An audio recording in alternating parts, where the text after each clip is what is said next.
Unshelling Medicine Podcast. Healthcare in the language we understand.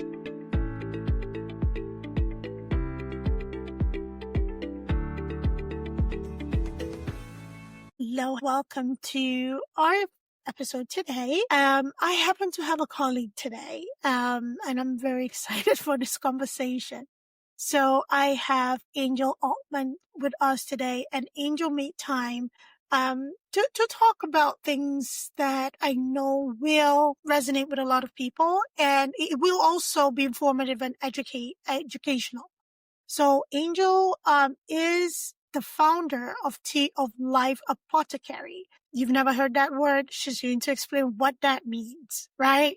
So it's always a learning opportunity with us, a learning moment. So thank you for being here. And without further ado, hi, Angel. Welcome. Thank you so much for having me. I appreciate it. Thank you for being here. So, Angel, Tea of Life Apothecary. So what does that mean? What is that? For people that are wondering, okay, I've never heard that. What do you do? What does she do? What can I expect of Tea of Life? So many years ago, we would go to the local apothecary or the local druggist, and they would a lot of times offer herbal remedies and things like that at home. A lot of it was because they knew your whole family. They knew everything. It was usually one or two people in town, and they knew everyone. And so that's sort of the goal, is to kind of get back to that natural holistic approach. Tea is just a really easy way to introduce that in. It's microdosing, so you don't have to worry about a lot of side effects or interacting with a lot of things. It's just something gentle that the body tolerates very well. And so I just felt like so many people are struggling with, where do I go? What do I do? Tea's just a super easy way to start that, kind of get acclimated to that, and then you can move into tinctures or herbal supplements, things like that are a little stronger and can do a little bit more work. But tea's just a great entry, and it allows me a little bit more leeway if you come in and you've got multiple issues or you're wanting to target one particular area. I can kind of help guide you as to what's going to be the best fit for you. Great. So for people that are not tea drinkers, right, like, I don't like tea, or, I'm a coffee girly, I'm a coffee man, or give me something stronger. What is the importance of drinking tea? Not just a tea, conventional tea that you can get from the store, or product, or herbal product, right? So Right.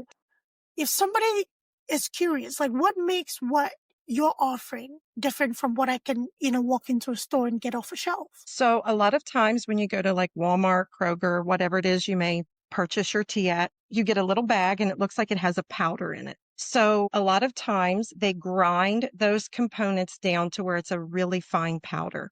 So when you put that in that tea bag and you put it in your cup, you steep it for a few minutes, you get a nice little tea out of it. But when you go to re-steep it a second time, you usually can't do that because the powder doesn't hold enough component in it to give you a second and third dose. The beautiful thing about herbs is you're getting a larger component, which means you can pull out a bigger amount of the medicinal component, and you can re-steep that 2 to 3 times. So you're going to get medicinal value up to 2, sometimes even 3, 4, and 5 times, depending on whether it's a root, a bark, what particular component you're working with. So there is a lot more medicinal value in the actual herbal component versus the powder.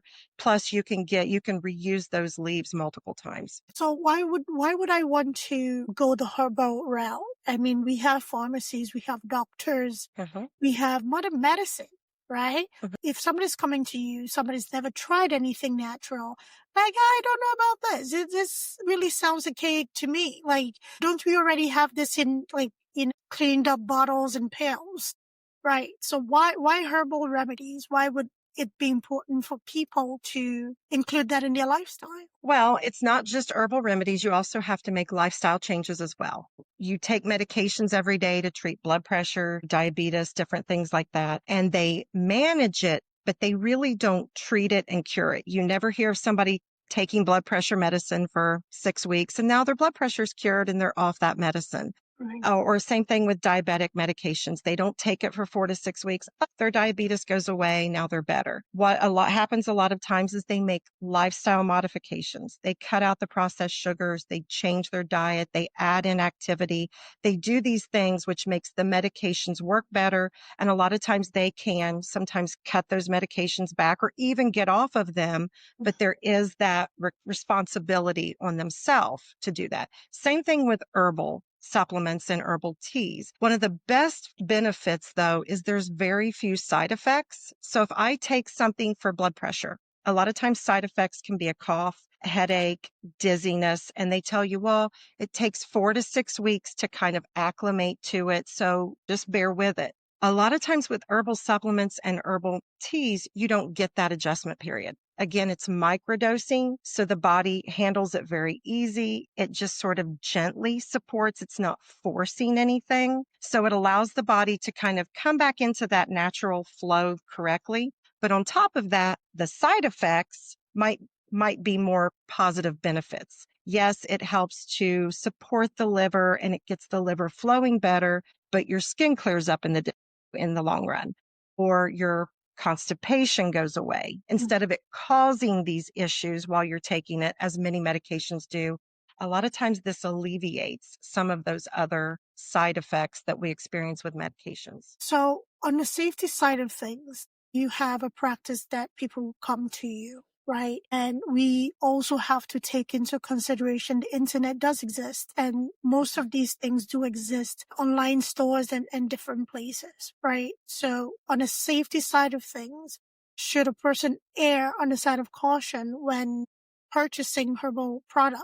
You did talk about that there's little side effects, but there's some things that in a large amount can also cause serious side effects. So what are the safety considerations a person should have when purchasing without actually having to talk to a person about their symptoms or what they're using the herbal remedies for? That is a very good point.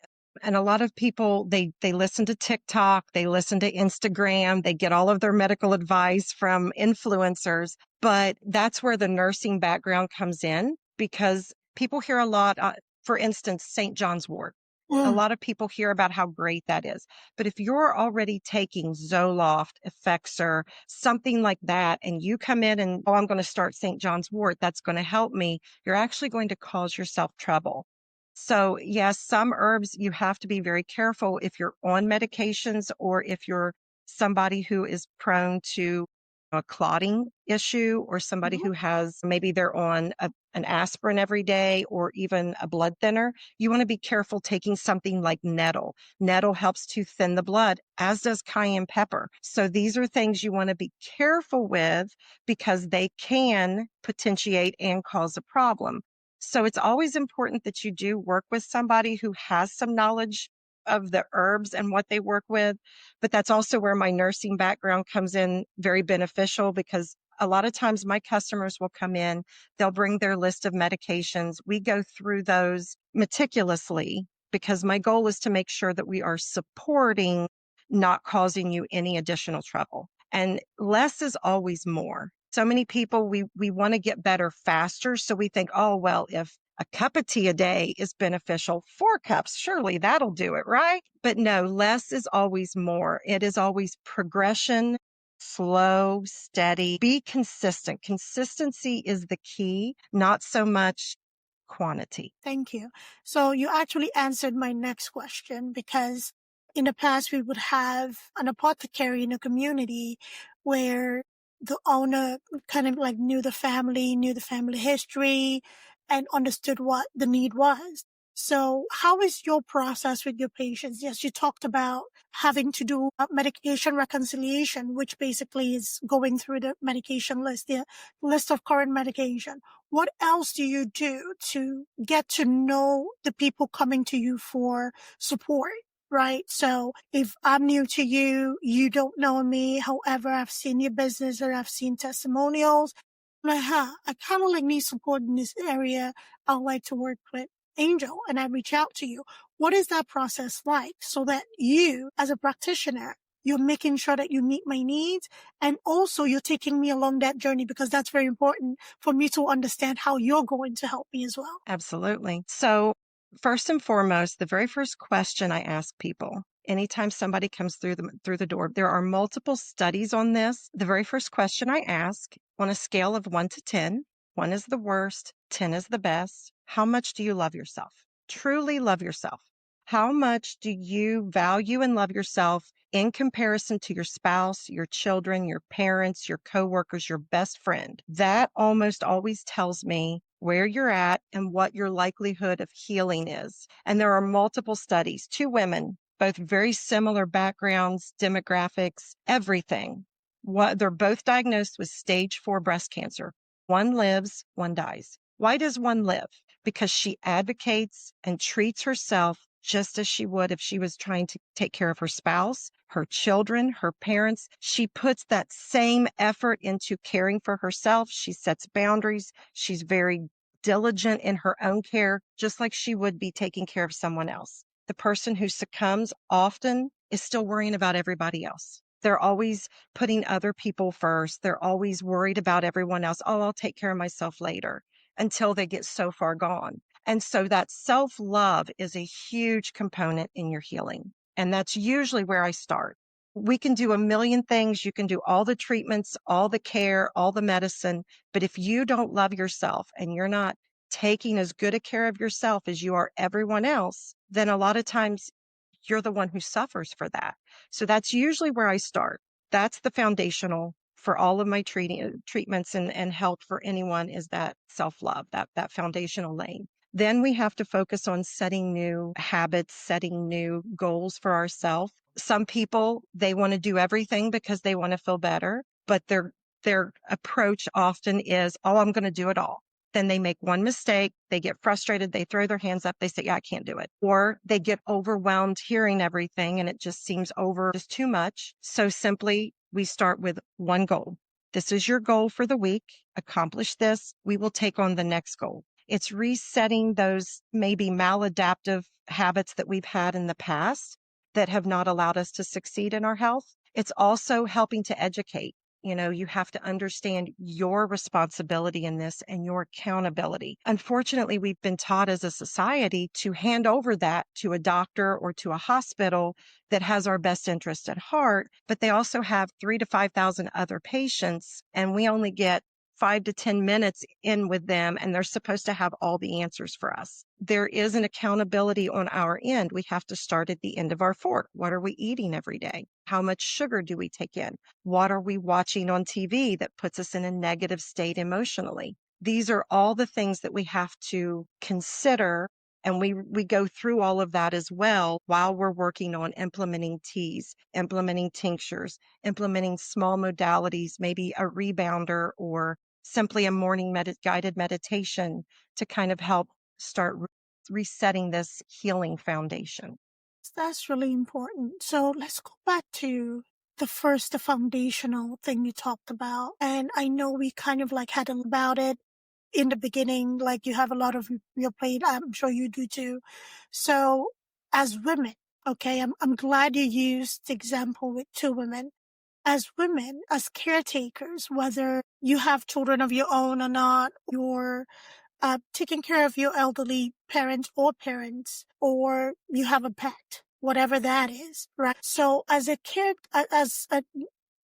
nurturers, caretakers, we have, I don't want to call it an innate ability because it's not innate for everybody. We have a nature assignment to kind of like care. And sometimes we put ourselves on the back burner and care for everybody else around us. So if a woman comes to you and in the questionnaire, you observe that how loving herself is less than ideal, how do you work through that with somebody to learn to value themselves or put themselves as a priority when with a society, the societal expectation is rapidly changing in a little bit.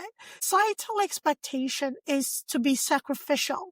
You have to sacrifice yourself to be a good mother, a good wife, a good daughter, a good sister, a good all of the things, right?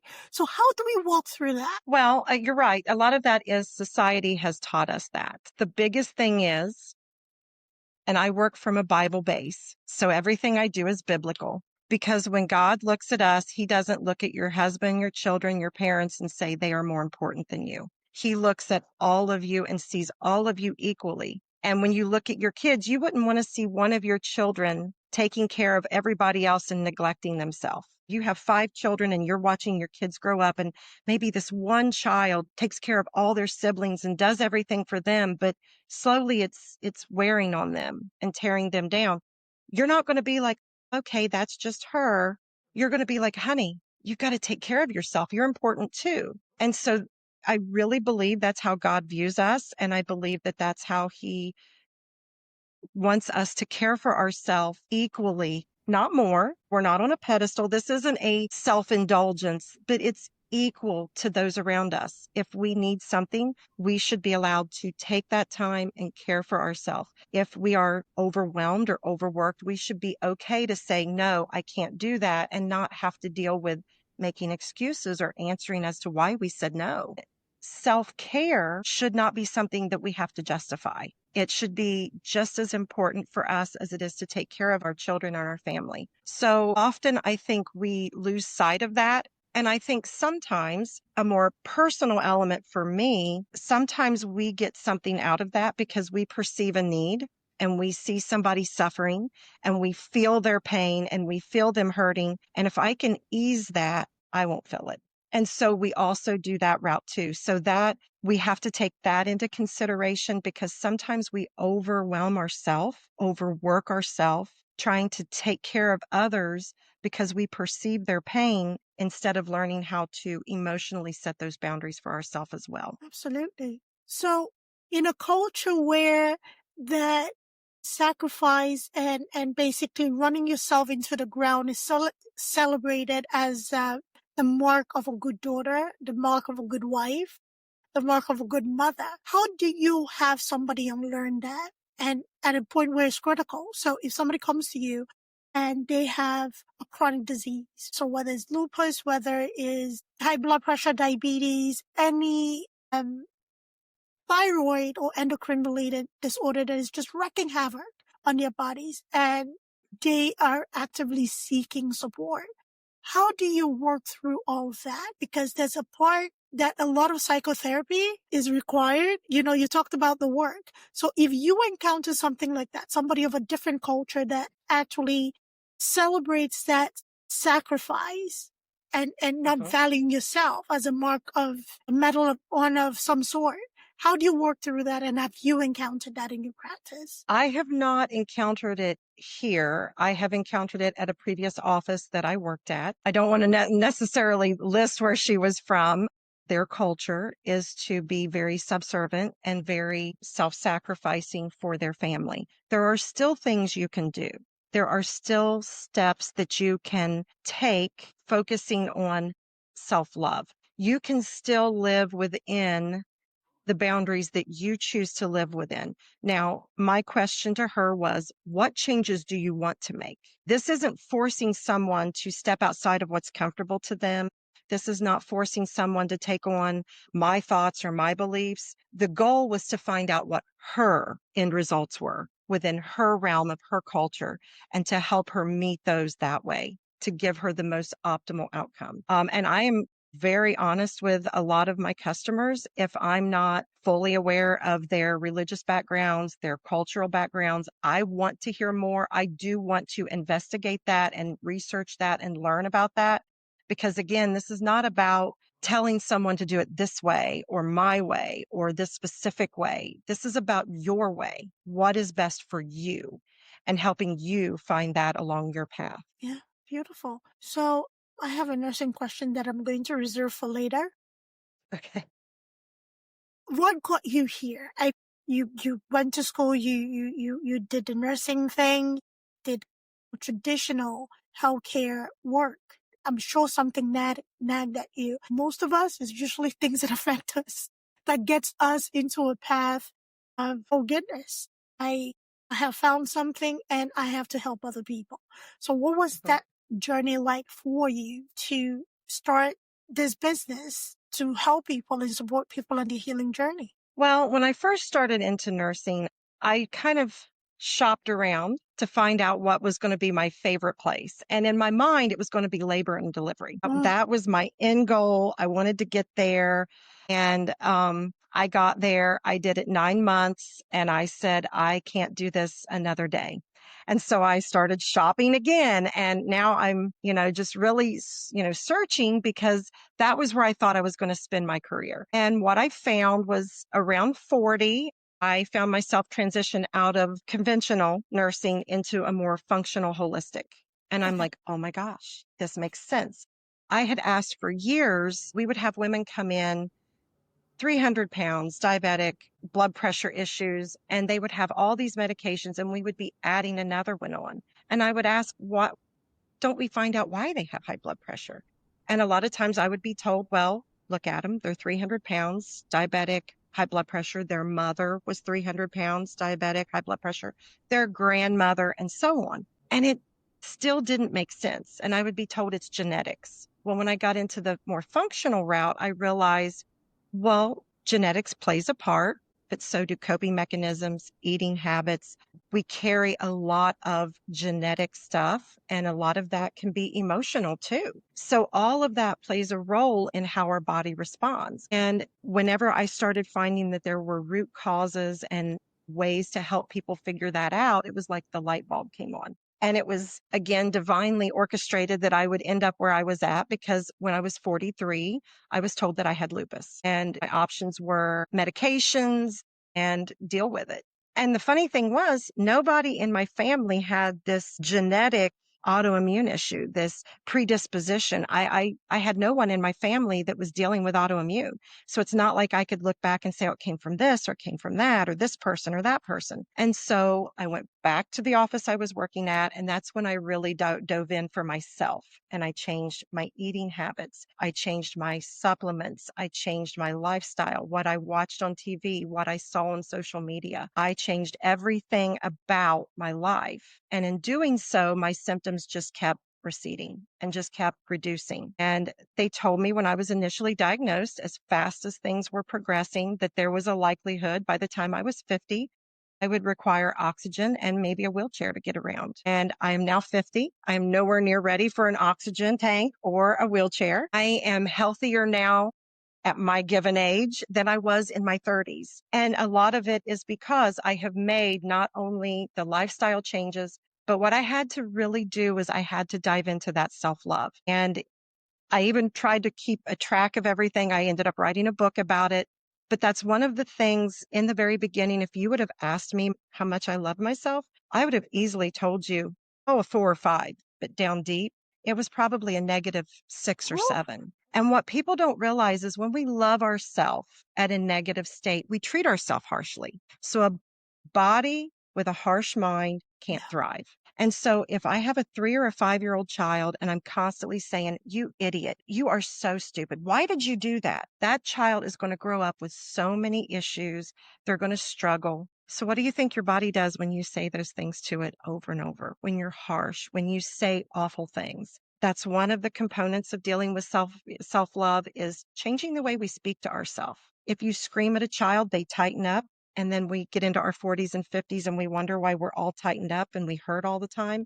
But we never take into account how we speak to ourselves and how that holds in our body. And so those are the reasons that this is so important. Medication doesn't teach you that. Conventional medicine doesn't teach you that. These are things that people really need to know. Again, it comes down to that accountability and that responsibility. And once they start implementing those things, there are so many other things in the holistic world that make sense then. And it just starts like that roller coaster. They go over the edge and then and they start noticing a huge improvement. And I've yet to take the first medication for any problems that I had in the past. I also prefer to say they diagnosed me. I won't say that I have. I believe that words hold a lot. And to say that I have something means that I take ownership of it. I choose not to have it. Mhm. So my verbiage is they diagnosed me. They told me I had because, it's not mine. I don't want to keep it. I love it. Um, Words are powerful. Words are powerful, and you speak things into existence, and whatever you claim become yours. So I don't hold you, nothing against you for that one.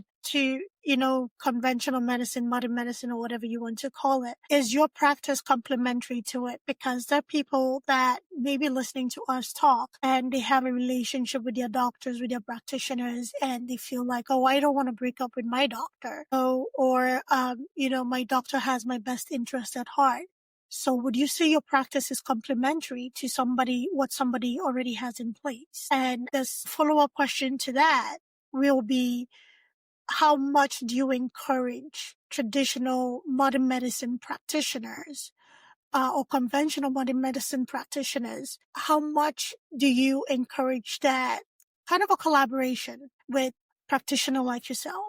How important is that collaboration? The reason I'm asking this question is that I have often found that in having a conversation further with a patient, whether it's during a home visit, discharge teaching or planning, there's often that thing that comes up about a herbal remedy that wasn't mentioned, right? So that's why I'm asking that question. So how much do you encourage that cooperation between the two?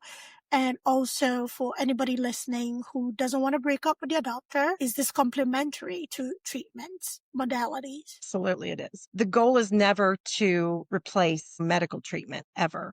This is simply something that you can do on your own to sort of supplement or support natural processes.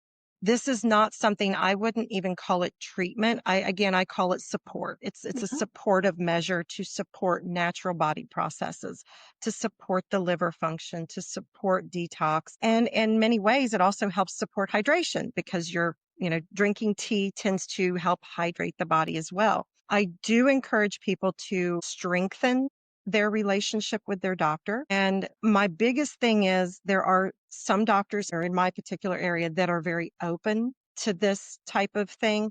And I will encourage a lot of customers that come in, if they're trying to broach this subject with their physician and they're not getting anywhere, or they're getting shut down, or they're being told this is not good for them. If this is something they want to pursue, I always encourage them, well, maybe that's not the right doctor for you. Maybe look at this, call this physician, go speak with them, see if you align with them, see if you fit better with them. Because again, the goal is to find what is best for you and how you want to proceed. And a lot of times, pulling from my specific parents, they were taught not to question the doctor. The doctor had complete authority, so you did what the doctor said. And there are a lot of people that have that mindset and they don't realize they are in the driver's seat. They have the ability to check and shop around and find that doctor that really resonates with them and really connects with them. Because if you're just going to a doctor who listens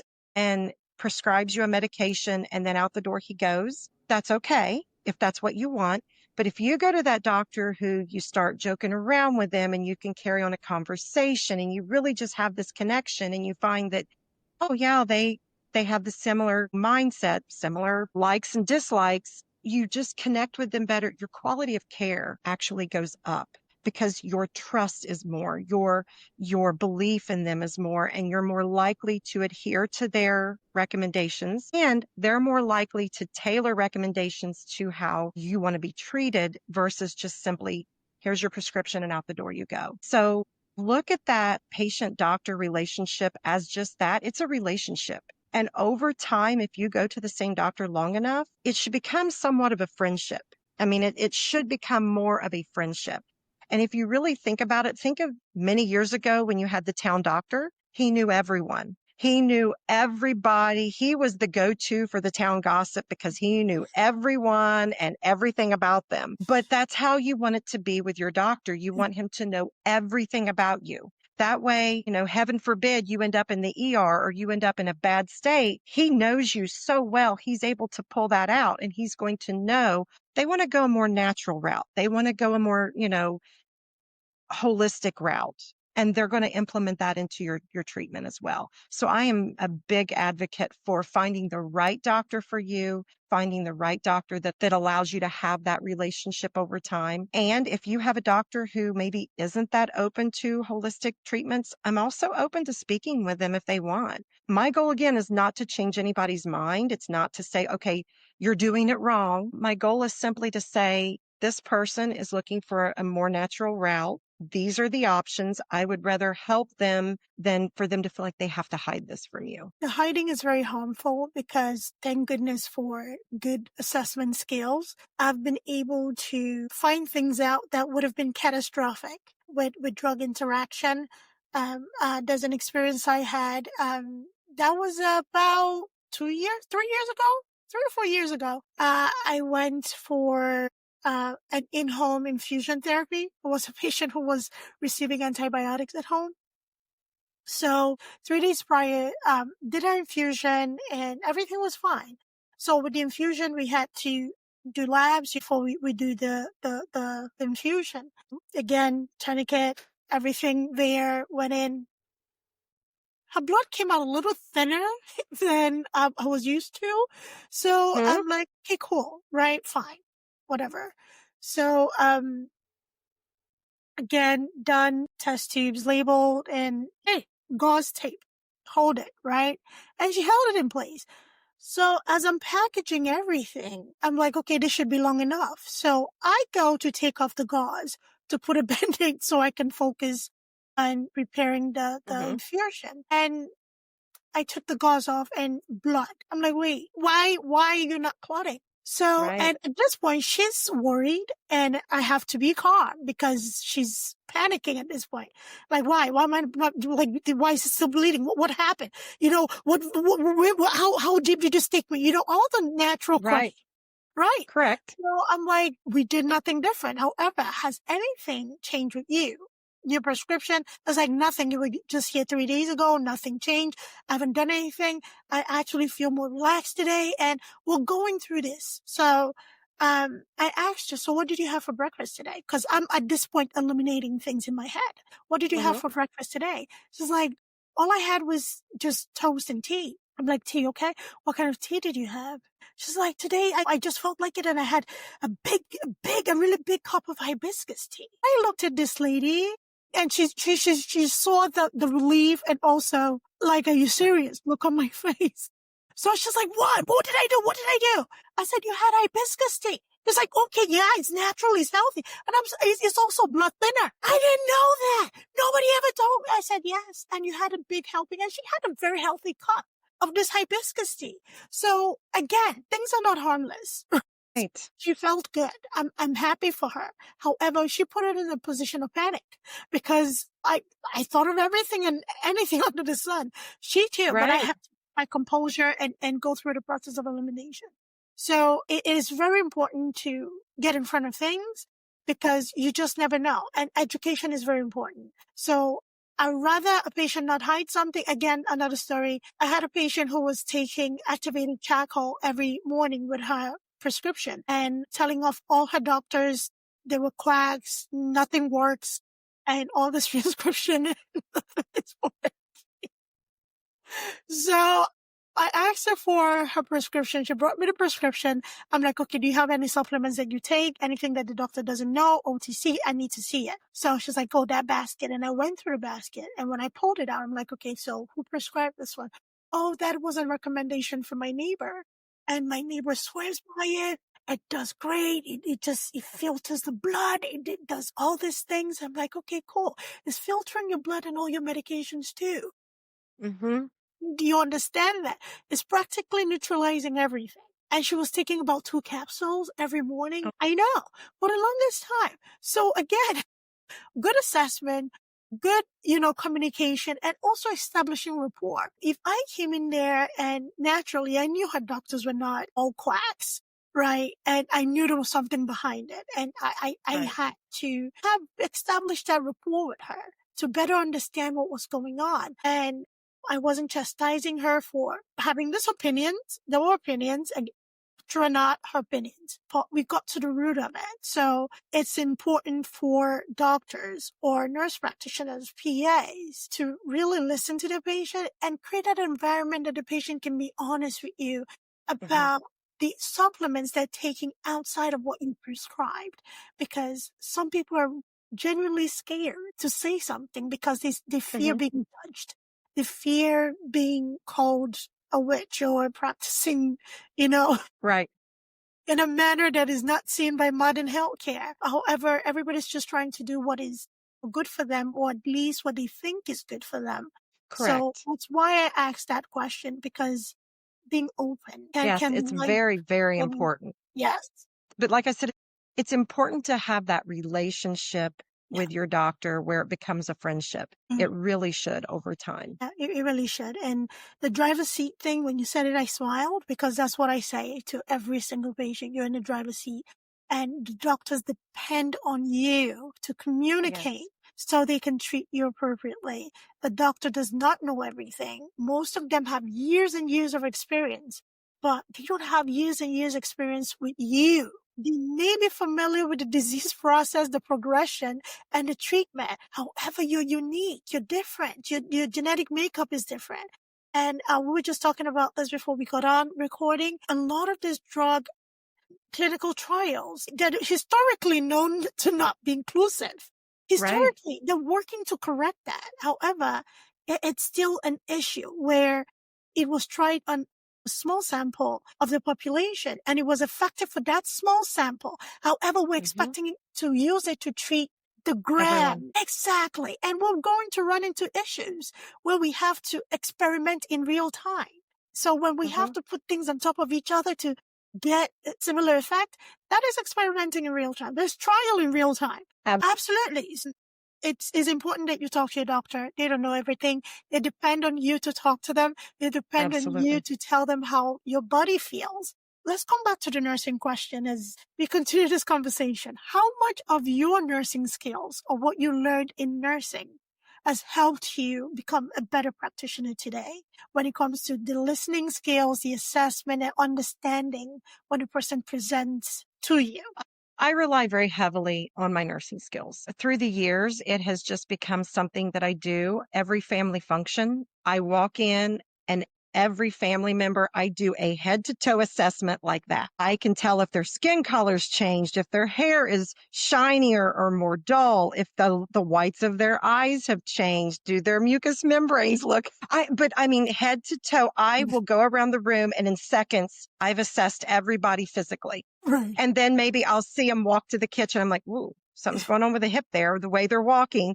I catch myself doing that at the mall or whatever. I will see somebody, I'm like, oh, they're in so much pain. So my nursing skills, I do rely on them a lot.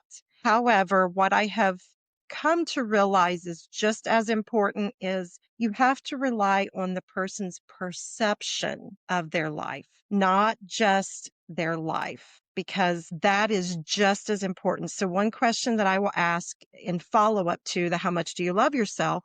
The next question I often ask is give me 3 words to describe your mother and 3 words to describe your father and 3 words to describe yourself. And a lot of times you'll see people trying to think, I want 3 honest words. There is no blame here. This is not picking at anyone, but your perception of your parents and your perception of yourself also give just as much information about where you're at as seeing how your gait is or your skin coloring and things like that. At least in my opinion, that's what I have found. So we nurses, we can't escape it. We doctors.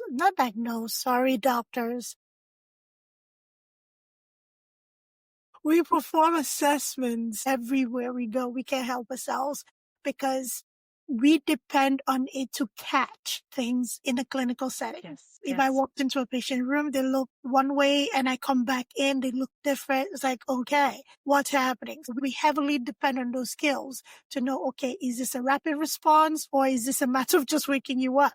You don't know run. What are we doing? Stern or rapid?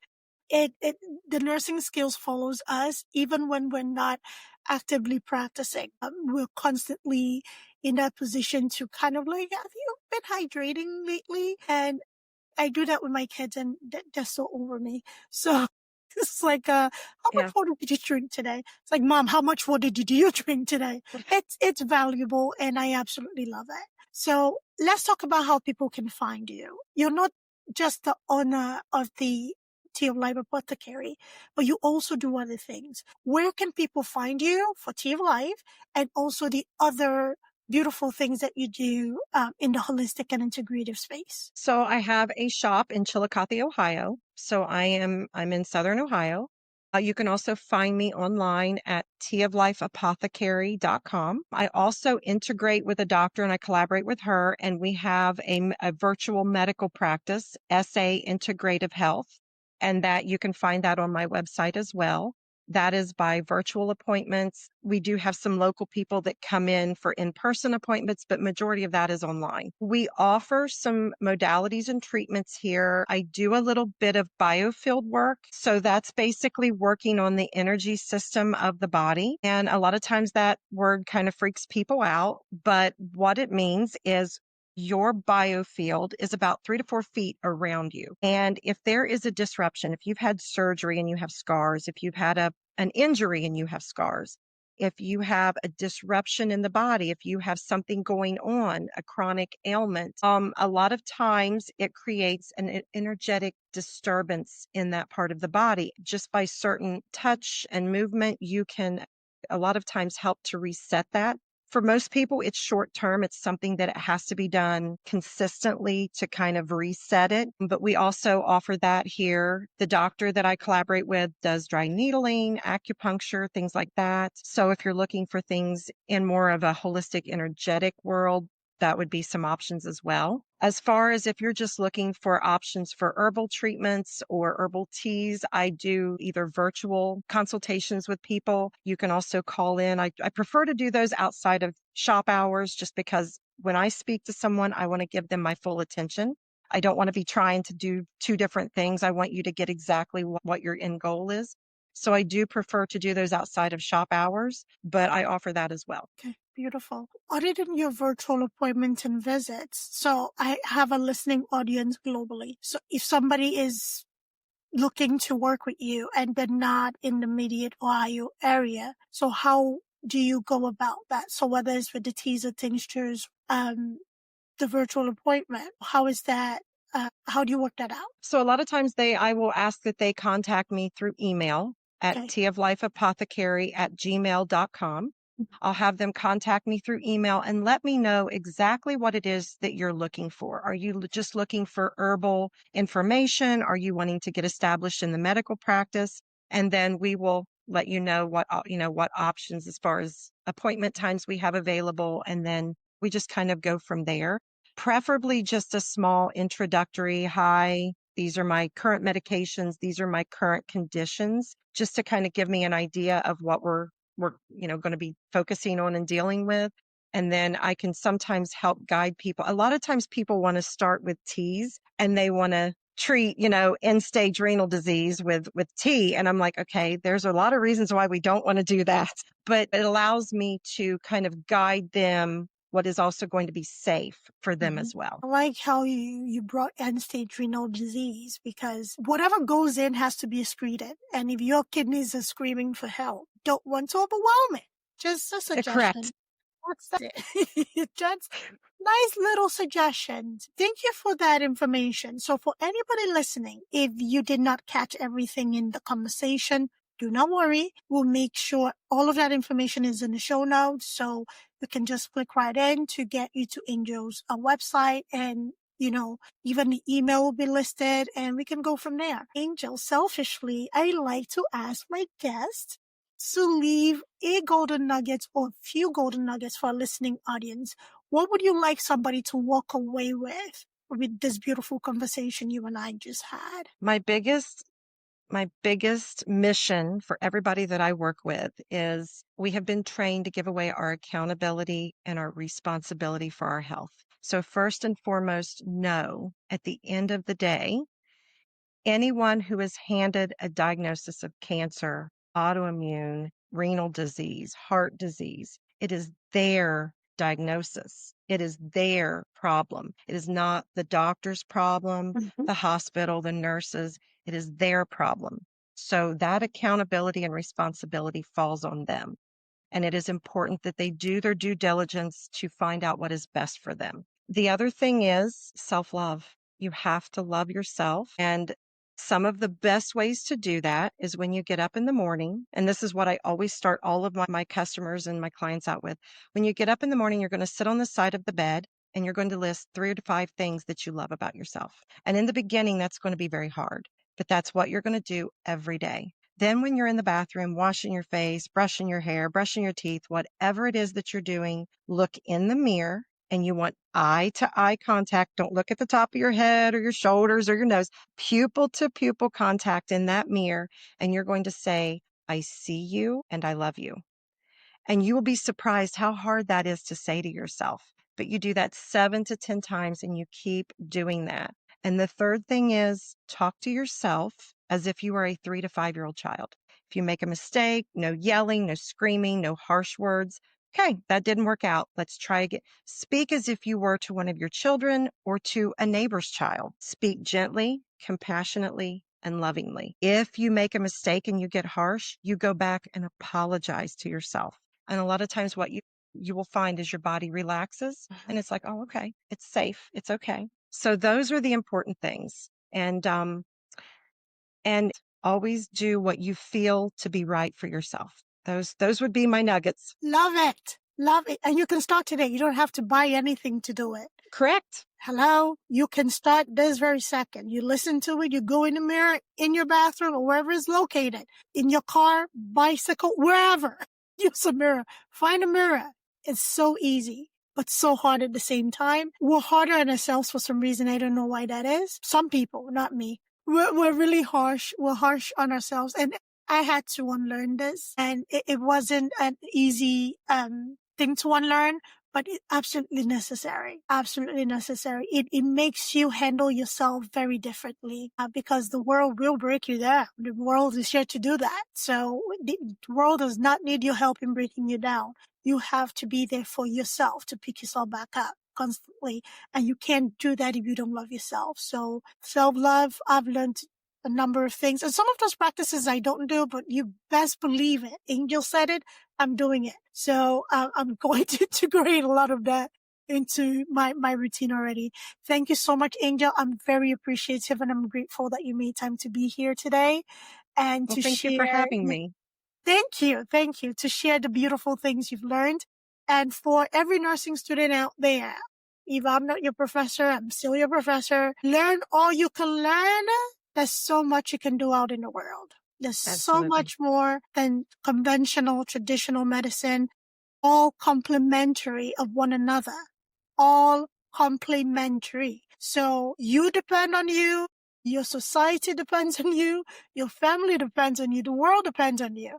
So we need you guys out here. Angel is an example. She's doing her thing and I am so proud of you. Nursing is so proud of you, Angel. So thank you, thank you, thank you. Well, thank you. Thank you, everybody. Take care of yourselves. Bye-bye.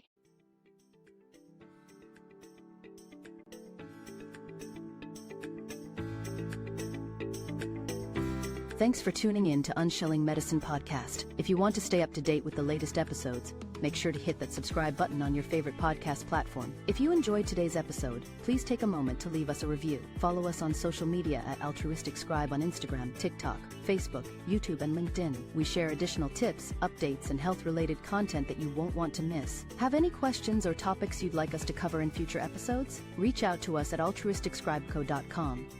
We're always eager to hear from our listeners and tackle the health topics that matter most to you. Until next time, stay healthy and take care.